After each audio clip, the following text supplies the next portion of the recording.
CPM এর এক leader কিভাবে জনতার টাকা বুকের মধ্যে রেখে সে ফটো শুট করে মানুষকে দেখাচ্ছিলেন। ভারতের বাইরে আমরা যদি আমাদের জনজাতি যদি কেউ যায়, ত্রিপুরার থেকে কেউ যায়, বিহার থেকে কেউ যায়, আসাম থেকে কেউ যায়, মধ্যপ্রদেশ থেকে যায়, তখন আমরা কি বলি? আমরা বলি হিন্দুস্তানি। আপ কাহা সে আয়ে হো? मैं हिंदुस्तान से, মানে আমি হিন্দুস্তানি।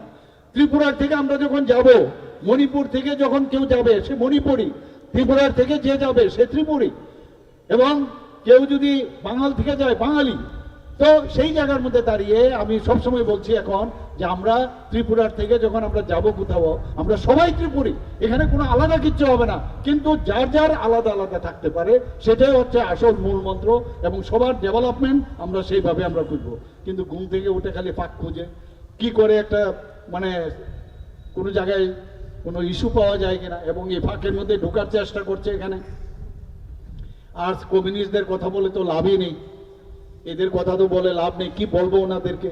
কিছুদিন আগে বিরোধী দল নেতা বলছেন কি হচ্ছেটা কি, এখানে এত ড্রাগস ধরা পড়ছে, এত ড্রাগস ধরা পড়ছে। আমাদের সময়ে মাত্র 4-5টা নাকি বোতল ফেন্সিডিলের পাওয়া যেত, এখন দেখুন।